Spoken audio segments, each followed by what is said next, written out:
Gurizada, outra coisa aqui é um Vectra 97, ó. Ele... O cliente se queixou que às vezes eu virar a curva ele fazia barulho. E era... As planetárias aqui, ó. A gente tirou aqui, ó. A gente vai fazer a substituição. O pneu tava meio gasto, tá bem gasto, ó. Não sei se dá pra ver aqui, deixa eu focar aqui, ó. Aqui tá um pouquinho menos gasto, mas tá gasto, ó. Ele teria que vir parelho aqui, então ele gastou, atravessou as planetárias e quebrou. Aí quando tu vira a curva, tanto pra direita ou pra esquerda, uma das rodas ela anda menos. Tipo, virar pra esquerda, a roda direita vai andar mais, a roda esquerda vai andar menos. Então quem faz esse serviço é as planetárias. Por isso que quando tá virando uma curva, ou quando tá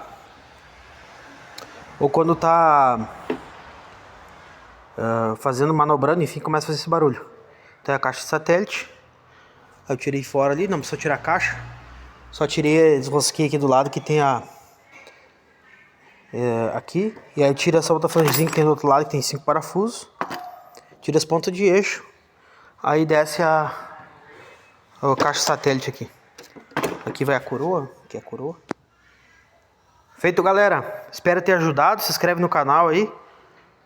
Dá o like aí e ativa o sininho. Abraço.